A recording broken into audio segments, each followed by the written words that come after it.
SSLC എഴുതി. അപ്പോൾ ഒരു 5 A+ന്റെ മേലൊക്കെ ഉണ്ടെങ്കിൽ +2 തന്നെ പോകാം, കുഴപ്പമൊന്നുമില്ല. അല്ല അതിലും താഴെയാണ്, അല്ലെങ്കിൽ ഇങ്ങനെ കഷ്ടിച്ച് ഇങ്ങനെ അങ്ങോട്ട് C+ഉം Dയും ഒക്കെ കൂടി ആയിട്ട് ഇങ്ങനെ കണ്ട് നല്ലാണ്ട് സലാമത്തായിട്ടുള്ളൂ, തോൽക്കൽ ആരും ഇല്ലാത്തതുകൊണ്ട് മാത്രം. അങ്ങനെയൊക്കെയാണെങ്കിൽ പിന്നെ ആ പണിക്ക് നിൽക്കണ്ട, സൂപ്പർ മാർക്കറ്റിൽ പോയാൽ മതി. നല്ല പരിപാടിയാണ്, കുഴപ്പമൊന്നുമില്ല. സൂപ്പർ മാർക്കറ്റ് മോശമൊന്നുമല്ല. മനുഷ്യന്മാർക്ക് ഉപജീവനം കൊടുക്കുന്ന പരിപാടിയാണ്. കുറേ ആൾക്കാർക്ക് ജോലിയായി, മരുന്ന് വാങ്ങാൻ പൈസ ഉണ്ടായി, ഒരുപാട് നല്ല കാര്യമാണ്. സൂപ്പർ മാർക്കറ്റിൽ ചെന്ന ഉടനെ ആദ്യം മുതലാളി വളരെ പ്രയാസമുള്ള ജോലികളെ തരിക.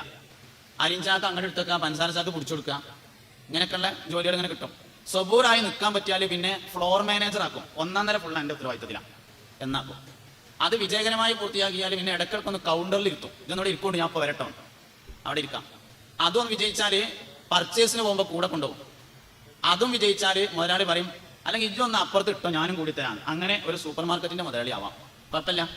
അല്ല 4 ദിവസം അങ്ങനെ പോയിട്ട് അത് പാപ്പാനോട് വന്നിട്ട് പറഞ്ഞു, പാപ്പ ഇത് ശരിയാവും തോന്നുന്നില്ല, എനിക്ക് തണ്ടൽ വേദനയാണ്, ഊരവേദനയാണ്. അയാൾ ഓരോന്ന് പറയാം. ഇപ്പോൾ എവിടെ ചെന്നാലും ഇപ്പോൾ ഈ തുടക്കത്തിൽ ഓരോന്ന് കേൾക്കാതിരിക്കൊന്നുമില്ല, അത് ഉറപ്പന്നെ. എന്നാലും ഓനെ തീരെ സഹിക്കാൻ പറ്റില്ലെങ്കിൽ അവിടുന്ന് പോന്നിട്ട് വർക്ക്ഷോപ്പൊക്കെ പോവുക. വണ്ടിയൊക്കെ നന്നാക്കുക എന്ന് പറഞ്ഞാൽ നല്ല അമലാണ്. ജീവിതത്തിന്റെ ദുർഘടമായ വഴിദൂരങ്ങളെ പെട്ടെന്ന് മറികടക്കാനുള്ള യന്ത്രമാണ് വാഹനം എന്ന് പറയുന്നത്. എല്ലാ മനുഷ്യന്മാർക്കും ആവശ്യമുള്ളതാണ്. അപ്പൊ അതൊന്ന് നന്നാക്കി കൊടുക്കുക എന്ന് പറഞ്ഞാൽ നല്ല കാര്യം തന്നെയാണ്. നിയ്യത്ത് നന്നാക്കിയാൽ വളരെ ഉഷാറുള്ള പരിപാടിയാണ്. ഡ്രൈവിംഗ് സുന്നത്തായ അമലാണ്, നമ്മൾ പലപ്പോഴും ചിന്തിക്കലില്ല. മുത്തുനബി സല്ലല്ലാഹു അലൈഹി വസല്ലം തങ്ങൾ ഡ്രൈവ് ചെയ്തിരുന്നു. അക്കാലത്തെ വാഹനമായ കുതിരയെയും കഴുതയെയുമാണ് ഓടിച്ചിരുന്നത് എന്ന് മാത്രം. പക്ഷെ നിയ്യത്ത് വെച്ചിട്ടില്ലെങ്കിൽ വണ്ടി അങ്ങനെ പോകുന്നല്ലാതെ കൂലിട്ടൊന്നുമില്ല. നിയ്യത്ത് വെച്ചാൽ വണ്ടിയും പോകും, അതിൻ്റെ ഒപ്പം കൂലിയും കിട്ടും. സുന്നത്തായ അമല, അത് കുഴപ്പമില്ല.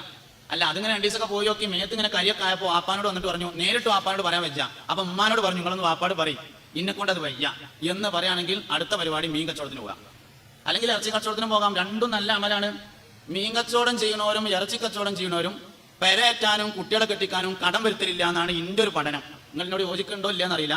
ഞാൻ എനിക്കിങ്ങനെ കുറെ നോക്കിയപ്പോൾ അങ്ങനെ തോന്നിയിട്ടുണ്ട്. കാരണം എന്താ വെച്ചാൽ മീൻ തിന്നാത്ത ആരുമില്ല, ഇറച്ചി തിന്നാത്ത ആരുമില്ല. അപ്പോൾ ഓൽക്കൊരു ഉപജീവനം കൊടുക്കുക എന്ന് പറഞ്ഞാൽ നല്ലൊരു അമൽ തന്നെയാണ്. പക്ഷെ നേരങ്ങത്തിൽ ചെയ്യണം. നല്ലത് കേടെന്നാലാണ് ഏറ്റവും മോശമായി. ഈ മുത്താലിമാണെങ്കിലും അങ്ങനെ തന്നെയാണ്. കേടെന്നാ പറ്റ മോശമായി, നേരായ വളരെ ഉഷാറാണെന്നുള്ളതാണ്. നാട്ടില് ഇപ്പൊ ഇന്ന് കുറച്ച് കഴിഞ്ഞിട്ട് പള്ളിന്റെ മൂത്രപ്പരയിൽ പോയി നോക്കിയാൽ സാധാരണ ഉള്ള അല്ലാത്ത പ്രത്യേക ഒരു വാസന ഉണ്ടാവും. കാരണം ഉച്ചക്ക് ബിരിയാണി ആയിരുന്നു. നല്ലത് കേടെന്നാൽ പറ്റ മോശമുള്ള സാധനമാവും. അങ്ങനെയാണ്. അപ്പോൾ നല്ല പരിപാടിയാണ്, പക്ഷെ കേടെടുത്തിയാൽ വളരെ മോശമായി.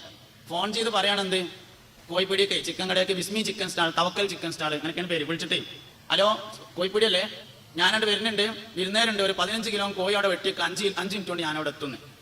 5 മിനിറ്റ് കൊണ്ട് 15 കിലോ കോഴി വെട്ടിയാൽ ജീവൻ പോകൂല എന്ന് ഉറപ്പന്നെയാണ്. അതിൽ അത് തക്കൂല. പിന്നെന്താ സംഭവിക്കുക, കഴുത്തുകൂടെ വരെ വരടും. അങ്ങനെ വരട്ട കോഴി അങ്ങനെയൊക്കെ ആയാൽ പിന്നെ പെരപ്പണി തീരൊന്നുമില്ല. നേരങ്ങത്തിൽ അറുത്ത് ജീവൻ പോയതിന് ശേഷം കഷ്ണം പെട്ടിട്ട് മനുഷ്യന്മാർക്ക് തിന്നാൻ കൊടുക്കുകയാണെങ്കിൽ നല്ല അമലാണ്. അപ്പൊ അതിന് വിടുക, ഒന്നുകിൽ ഇറച്ചി അല്ലെങ്കിൽ മീന്. അയിമീൻ 2 ദിവസം അങ്ങനെ പോയി നോക്കിയിട്ട് ഓനതാണ്ട് മീനിന്റെ ഏട്ടന്റെ തലയോട് വെട്ടിയപ്പോൾ ചോര മേത്തുക്കും തെറിച്ചു. ഇത് ശരിയാവില്ല എന്ന് തീരുമാനിച്ചു. ഉമ്മാട് വന്നിട്ട് പറഞ്ഞു, നിങ്ങളൊന്ന് ഉപ്പാട് പറയും, എന്നെ കൊണ്ട് നടക്കൂല. എന്നാ ഞാൻ അവസാനത്തെ പരിപാടി എന്നുള്ള നിലയിൽ ഒന്ന് ഓതാൻ കൊണ്ടാക്കുക. അങ്ങനെയാണ്. എന്നാ പിന്നെ ഒന്ന് മയ്യത്ത് നിസ്കരിക്കാനും കിടക്കട്ടെ എന്ന് തീരുമാനിക്കും. അപ്പോൾ വാസ്തവത്തിൽ ഈ മയ്യത്ത് നിസ്കരിക്കാനുള്ള സാധനത്തിന് ആദ്യം തീരുമാനിക്കേണ്ടതായിരുന്നു. 1ാമത്തത് ഉണ്ടായപ്പോൾ തന്നെ അൽഹംദുലില്ലാ എനിക്കൊരു കുട്ടി ഉണ്ടായി, മൂത്തത് ആൺകുട്ടിയാണ്, അത് മയ്യത്ത് നിസ്കരിക്കാനായിക്കോട്ടെ, ബാക്കിയുള്ള പിന്നെ നമ്മൾ കബർ വെച്ചാനാക്കാം. എഞ്ചിനീയർ 1ാമത്തെ എന്തായിക്കോട്ടെ, മയ്യത്ത് നിസ്കരിക്കാനായിക്കോട്ടെ എന്ന് തീരുമാനിച്ചാൽ കുഴപ്പമൊന്നുമില്ല, അൽഹംദുലില്ലാ വളരെ സന്തോഷമുള്ള കാര്യമാണ്. പക്ഷെ നമ്മൾ മിക്കവാറും അവസാനത്താ തീരുമാനിക്കുക, അല്ലെങ്കിൽ എല്ലാം ചെയ്ത് നോക്കിയിട്ട് ഒന്നും നടക്കണില്ലെങ്കിൽ എന്നാ പിന്നെ അത് മയ്യത്ത് നിസ്കരിക്കാനായിക്കോട്ടെ എന്ന് തീരുമാനിക്കും. ആയിക്കോട്ടെ, ഞാൻ അതിനും കുഴപ്പമില്ല. ഞാൻ പറഞ്ഞത് എന്താ വെച്ചാൽ അങ്ങനെ മയ്യത്ത് നിസ്കരിക്കാൻ തീരുമാനിച്ച് മീൻ കച്ചവടത്തിനും പറ്റൂല എന്ന് മനസ്സിലായപ്പോൾ ഓതാൻ പോയി.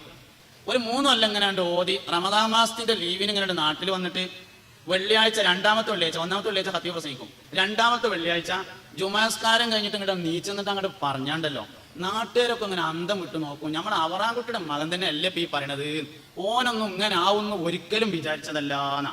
സംഗതി എന്താ വെച്ചാൽ വർഷാപ്പ് പോലും ഒന്നും നിന്നില്ല, മീൻ കച്ചവടത്തിന് പോലും ഒന്നും നിന്നില്ല. ഓൻ ഈ കോലത്തിന് എന്തേ കാരണം? അതിന് 2 പ്രധാനപ്പെട്ട കാരണങ്ങളാണ് ഞാൻ കാണുന്നത്. ഒന്ന്, ഹലാലും ത്വയ്യിബുമായ ഭക്ഷണം കഴിക്കുന്നു എന്നുള്ളത് ഒരു കാരണമാണ്. ഭക്ഷണം കഴിച്ചു, എന്തിനെ കഴിച്ചത്? ദീൻ പഠിക്കണം മുത്തല്ലിമല്ലേ എന്ന് കരുതിയിട്ട് ഇഷ്ടപ്പെട്ട് മനുഷ്യന്മാർ തന്ന ഭക്ഷണം കഴിച്ചു. ഓല് തന്നപ്പോ ഓലെ മനസ്സിലുണ്ടായിരുന്നു മുത്തല്ലിമല്ലേ, ദീൻ പഠിക്കുന്ന ആളല്ലേ. വാസ്തവത്തിൽ മുത്തല്ലിമിന്റെ കൽബിലുണ്ടായിരുന്നത് എങ്ങനെ പോകുന്നു ചാടാൻ പറ്റുമെന്നായിരുന്നു. പക്ഷെ ഭക്ഷണം കൊടുത്തു എന്റെ കൽബിലുണ്ടായിരുന്നു ഇപ്പൊ എങ്ങനെയും മൂല്യമായി കിട്ടണം, അതിനാണ് ഞാൻ ഈ കൊടുക്കുന്നത്. അത്ര മതി, ഈ കുല്ലിമിരിയും പിന്നും മാനവ. അതുകൊണ്ട് ഓന് തുറക്കാൻ പറ്റിയ ഒരു സ്ഥാനത്ത് ഒരു മൂല്യം കിട്ടി. കാരണം ഓൻ ഭക്ഷണം തന്നു. ഒരു മുത്താലിമ് കട്ടു എന്ന് പറഞ്ഞാൽ ആദ്യം അന്വേഷിക്കേണ്ടത് ഏത് വിലയിലായിരുന്നു ചെലവ് എന്നാണ്. അതാണ്. അപ്പൊ 1ാമത്തത് ഇഷ്ടപ്പെട്ട ഭക്ഷണം കഴിക്കുന്നു, ത്വയ്യിബായ ഭക്ഷണം കഴിക്കുന്നു എന്നുള്ളതാണ് ഒരു കാരണം. രണ്ടാമത്തെ ഒരു കാരണം എന്താ വെച്ചാൽ സ്വാലിഹീങ്ങളോടുള്ള സഹവാസം ലഭിക്കുന്നു എന്നുള്ളതാണ് രണ്ടാം കാരണം. ചാരിയാൽ ചാരിയത് മണക്കുന്ന. അപ്പൊ സ്വാലിഹീങ്ങളായ ദാക്കിരീങ്ങളായ ആബിദീങ്ങളായ മനുഷ്യന്മാരോടുള്ള സഹവാസം ലഭിക്കുന്നു എന്നത് രണ്ടാമത്തെ ഒരു കാരണമാണ്.